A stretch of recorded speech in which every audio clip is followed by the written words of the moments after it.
estamos de regreso, gracias por seguir con nosotros. Son las 7 de la mañana con 25 minutos y como bien le adelanté en los avances de la información de este informativo en punto de las 6 de la mañana, le adelantaba que íbamos a tener entrevista aquí en el estudio y ya me acompaña, aquí está con nosotros el magistrado regional del Supremo Tribunal de Justicia en el Estado, adscrito a la Sala Regional de Altamira, el doctor en Derecho Andrés González Galván. Bienvenido. Mucho gusto, muy amable, gracias por recibirme. Al contrario, gracias por estos minutos, magistrado. De pronto, magistrado, y vemos información todos los días. Aquí platicamos con quien nos acompaña del otro lado de la radio, que el magistrado regional de tal área hizo tal pronunciamiento o eran los encargados de llevar a cabo el análisis y estudio de cierto caso, pero platíquenos, ¿cuáles son las funciones de un magistrado? Bueno, hablando muy llanamente, el magistrado lo que hace es revisar el trabajo o las decisiones que toman los jueces de primera instancia.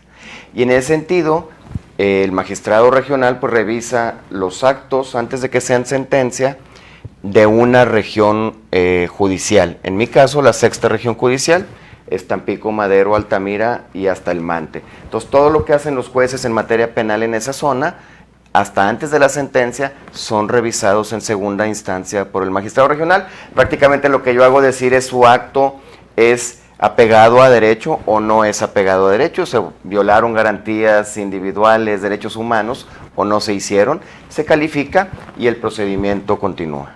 Claro, hay un antes y un después de las reformas en derechos humanos, después de la reforma que hubo en el Código Penal, porque vemos esas garantías que ya son más tangibles para cada uno de los que pasan por esos procedimientos, pero sí hay un antes y un después, magistrado. Claro, de hecho, después de la reforma, cuando se introdujeron a la Constitución un catálogo de todos los derechos humanos contenidos en el artículo primero y ahora con las sentencias de la Corte Interamericana, pues se obliga a los jueces a que hagan un control ex oficio de la convencionalidad, es decir, que dejen de aplicar normas de derecho interno que son contrarias a los derechos humanos. Siempre aplicado un principio pro persona, que quiere decir que se tiene que aplicar la norma que más favorezca a la persona que está siendo juzgada. Sí, y este tema, específicamente este rubro que acaba de comentar, magistrado, de que se tiene que aplicar la norma que beneficie a quien está siendo juzgado. En este tema hay de pronto y desinformación, se piensa, magistrado, que se defiende a los delincuentes. Dice, pero es que ¿por qué vas a vigilar que se respeten los derechos humanos si ellos no respetaron los derechos humanos de las víctimas? Sí, así es, pero los juzgadores no podemos hacer ese tipo de distinciones ni calificar. A final de cuentas, la misión del juzgador es impartir justicia aplicando la ley y los precedentes y además este nuevo parámetro de regularidad constitucional que implica que no nada más es la ley del Estado, sino también los tratados internacionales en materia de derechos humanos y las interpretaciones que esos tratados hacen las Cortes en esa materia. Entonces nosotros tenemos que velar tanto por los derechos de la víctima, pero también los derechos del imputado. Y en un sentido estricto de justicia, pues los dos están a la par, independientemente de la pena y de los resultados de los hechos que hayamos revisado. Sí, es que algo que de pronto hoy no vemos es que siguen siendo humanos. Digo, cometieron un delito, están siendo juzgados o van a ser juzgados, así han sido determinados durante todo un proceso, un juicio que se los llevó, pero pues no se pueden despojar o no se les puede renunciar a sus derechos, siguen siendo seres humanos. Claro, por el solo hecho de nacer, independientemente de que sean del Estado mexicano o no, gozan de todos los derechos que otorga la Constitución en su artículo primero, y nosotros como juzgadores lo que tratamos es de encontrar la verdad, esclarecer los hechos y hacer que esa persona le pague a la sociedad y a las víctimas por lo que haya sido juzgado. Es decir, ahora hay un mecanismo de reparación integral del daño, no nada más se repara el costo per se del daño ocasionado, sino también todos aquellos indirectos que puedan ser, por ejemplo, en el caso de privar de la vida a una persona, si sus hijos estaban estudiando, el tipo de sueldo que tenía se prorratea por los años de expectativa de vida que ya se pueden calcular, y todo eso se busca a través del juzgador, pero claro, en distintas etapas del procedimiento.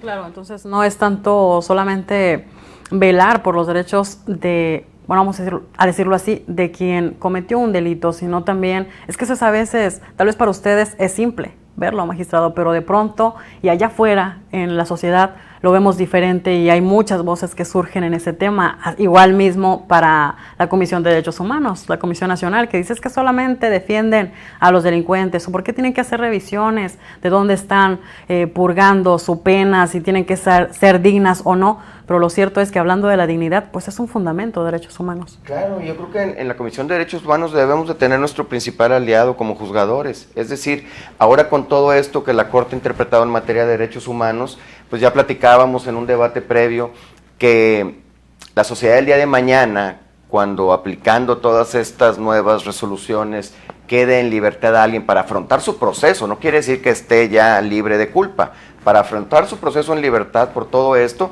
pues eso va a provocar debate y va a provocar a veces pues desazón y coraje dentro de muchas personas, pero lo cierto es que también todos somos susceptibles de que nos pase una cuestión de este tipo. Y si el día de mañana sales a la calle, tienes un accidente y privas de la vida a una persona, pues tú no eres un delincuente, pero la ley te va a tratar como tal y vas a estar en prisión preventiva oficiosa mientras dura ese proceso. Entonces a todos nos puede pasar y por eso hay que ir poniendo límites a esto que ya la Corte dijo que es contrario a los derechos humanos. Sí, es que de pronto vemos esto de los códigos penales, esos casos, y lo vemos bien lejano y dices, no, pues es que yo tengo una vida de bien, yo no robo, yo no voy a matar nunca a nadie porque tengo mis bases de valores muy arraigadas, pero es cierto, la situación jurídica de una persona cambia, por ejemplo, una situación de tránsito. Así es, y no nada más eso, hay delitos que se consideran más graves, por ejemplo, el abuso sexual. En ese tipo de delitos, el estándar mínimo probatorio para acreditar ante el juez la probable comisión de un delito hace que con el simple testimonio de una persona, algún otro más y un peritaje psicológico que puede ser demasiado ambiguo, puedas quedar vinculado a proceso. Es decir, el juez lo único que necesita es tener pequeños elementos para pensar que pudiste haber cometido ese delito. Y si te vinculan, como está en el catálogo del artículo 19, entonces puedes pasar la prisión. Puedes estar en prisión preventiva oficiosa mientras que se demuestra que eres inocente, y esto viola el principio de presunción de inocencia. Una de las características importantes del sistema adversarial es precisamente que todos somos inocentes hasta que se demuestre lo contrario. Se presume que somos inocentes. Ese es el principio máximo del proceso. Y pues con esto estamos hablando de una pena anticipada que limita el ejercicio y la defensa de nuestros derechos, ¿verdad? Sí, un rasgo característico de antes de la reforma en materia de derechos humanos y los códigos, que era todos son culpables. Todos son culpables. Y por eso, a diferencia de este sistema, en el anterior, empezaba el proceso con el auto de formal prisión. Y todos teníamos derechos a una fianza, pero para empezar, eras culpable y entonces tenías la carga probatoria para demostrar tu inocencia. Ahora vivimos en otra realidad.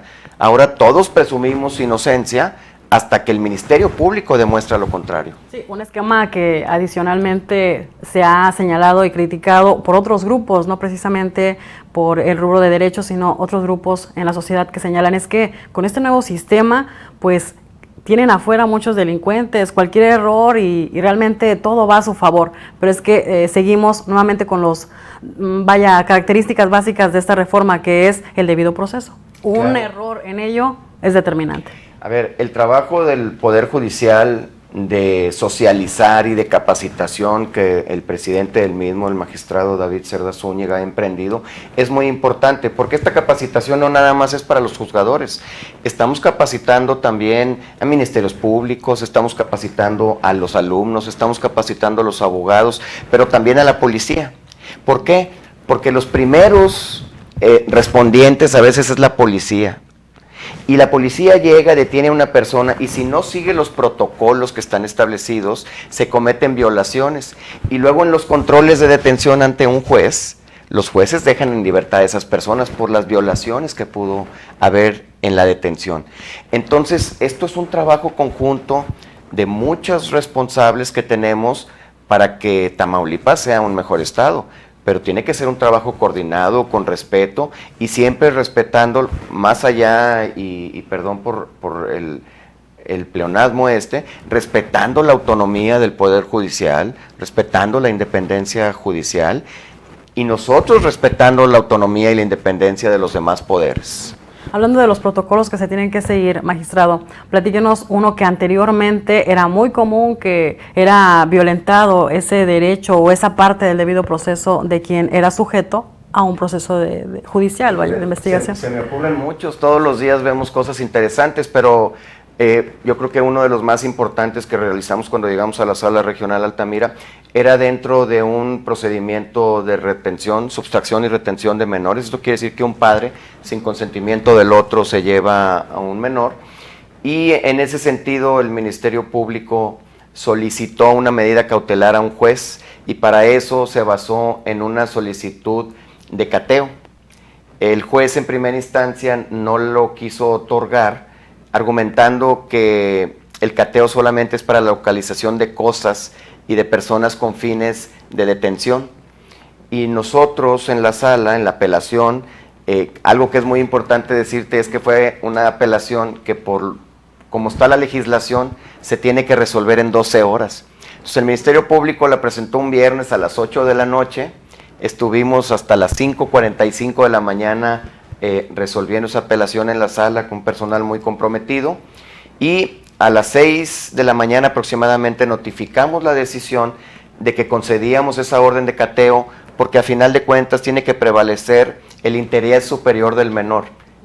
El Ministerio Público tenía que tener ese menor, sacarlo de la casa del padre que lo había sustraído y ponerlo a disposición del DIF.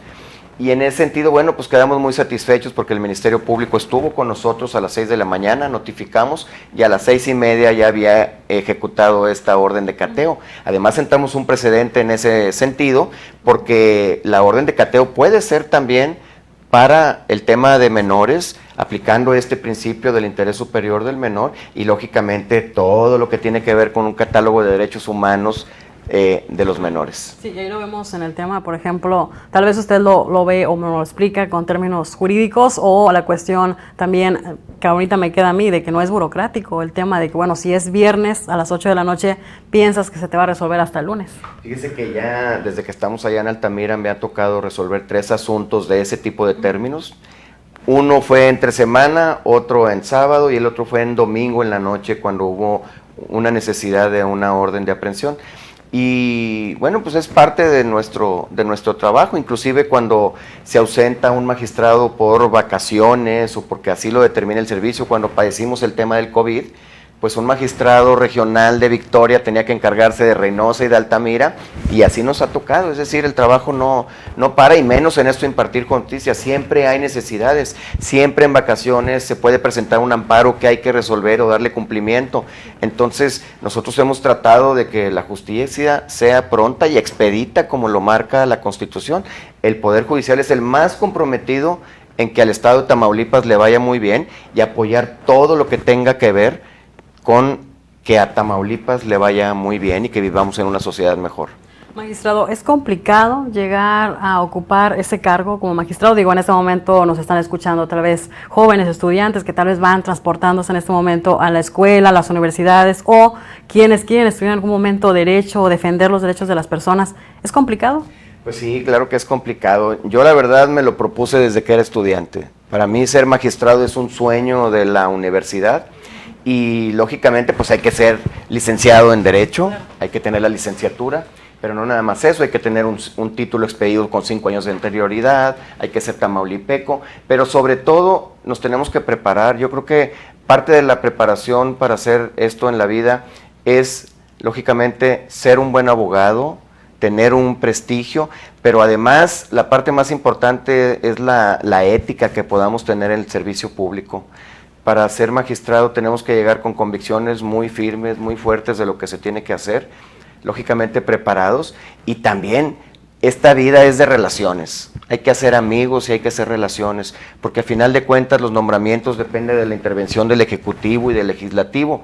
Y cuando fui magistrado la primera vez, pues fui nombrado por unanimidad. Eso quiere decir que el Congreso entero, el Poder Legislativo entero, vio en mí una persona que tenía las características y los requisitos de idoneidad para desempeñar esta función. En esta segunda ocasión que llegué al Congreso, pues 3 diputados votaron en contra de mi nombramiento y por cuestiones muy puntuales que platiqué con ellos, y uno de ellos era precisamente porque no había más mujeres, por ejemplo, en las propuestas, y con toda justificación. Creo que debe de haber paridad, además es un tema que ya está muy legislado y es un tema de corrección en el ejercicio público. Claro, pero se necesita también ese ingrediente, ¿no?, que acaba de comentar, magistrado, el amor a la defensa de los derechos, el comprometerte con la sociedad, porque de pronto, y a veces es un sueldo, o es el hecho de proyectarte ahí, pero si no amas tu trabajo, pues no vas a avanzar, o va a ser temporal. Sin duda, como tú bien lo dices, es amor a la letra de la ley, es apegarse a la ética, a la moral, a la justicia, y lógicamente pues tenemos que querer mucho al Estado para poder hacer eso. En mi caso yo quiero mucho a Ciudad Madero, que es mi municipio, ahí vivo, y estoy haciendo todo para que a Madero y a mis vecinos, Tampico y Altamira, les vaya muy bien. Por eso estamos tan comprometidos con lo que estamos haciendo y por eso estamos haciendo una intensa labor de ir a las universidades, a los clubes de servicio, con los empresarios a platicar de los temas que les atañen, sobre todo ahora de la prisión preventiva oficiosa que va a dar mucho de qué hablar, así es. Y que sí, que no es solamente un trabajo de escritorio, hay que salir. No, hay que salir. De hecho, el magistrado presidente lo está haciendo. Él sale a visitar todos los juzgados y todas las salas. Yo nada más quisiera decir que, por ejemplo, la Sala Regional Altamira me ha visitado 3 veces y nunca nos avisa cuando va a ir. Así debe de ser. Pero así ha visitado todos los juzgados, desde el más pequeño de los juzgados hasta el más grande, de todas las materias. Y yo creo que eso es muy importante, que salgamos de la oficina y que vayamos a ver con los compañeros que trabajamos.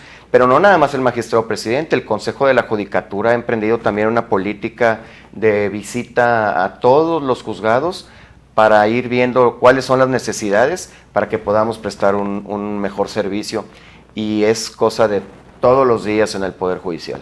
Y ya para ir cerrando, porque se nos está terminando el tiempo, sé que son temas que nos faltan minutos, la verdad. Sí. Para quien nos acompañe en este momento y que, bueno, en algún momento ha sentido que no se les ha respetado parte de sus derechos, que acudan con ustedes, que son una instancia que por supuesto que va a velar porque se garantice el acceso a la justicia. Claro, nosotros en el Poder Judicial pues tenemos el portal de internet, ahí hay un buzón de quejas, pero además todos los jueces tienen la obligación de tener la puerta abierta y escuchar a todo mundo, pero también decirle a la sociedad que haya instancias para quejas, y la principal es o la Comisión de Derechos Humanos, en el caso que estás hablando, pero también está el Ministerio Público, están las Procuradurías de la Defensa del Menor, está el sistema DIF, todas son instancias en las que se pueden atacar cada uno de los problemas que tiene la sociedad.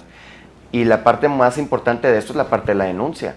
No nada más la denuncia por un hecho delictivo, sino también la denuncia por un pequeño o gran acto de deshonestidad de los servidores públicos. Y en ese sentido nosotros estamos también bajo la lupa de toda la sociedad.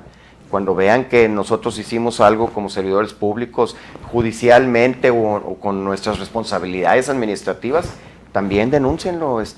Nosotros creo que tenemos un gran compromiso con la sociedad todos, porque juramos defender la Constitución y lógicamente apegarnos a ella.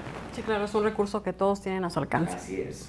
Nos ayuda al final del día, magistrado, a ser mejores nuestro trabajo y estar cerquita de la gente. Sin duda alguna, y yo creo que esa labor de ser mejores empieza precisamente con ustedes, con los medios de comunicación, que se interesan en llevarle a la sociedad este tipo de temas. Yo la verdad es que estoy muy agradecido contigo, licenciada, por el espacio, con el ingeniero Enrique Cárdenas del Avellano, por esta preocupación que tienen de abrir mesas de debate e informar a la sociedad a través de invitados como el día de hoy me tocó estar, sobre este tipo de temas que realmente necesitamos mucho toda la sociedad. Y hay muchas figuras jurídicas que me gustaría que a lo mejor más adelante nos la platicara. Ahorita empezamos con qué hace un magistrado, porque de pronto hoy sí escuchamos la palabra constantemente, es que el magistrado tal, o le va a tocar, o resolvió tal magistrado, o hay que ir a segunda instancia, pero no sabemos realmente de qué se trata. Entonces, aterrizamos este conocimiento y más adelante, si le parece bien, nos platica de otras figuras como el interés superior del menor y muchas adicionales. Si ustedes me abren la puerta, yo ya tengo un pie adentro. Bueno, ya está.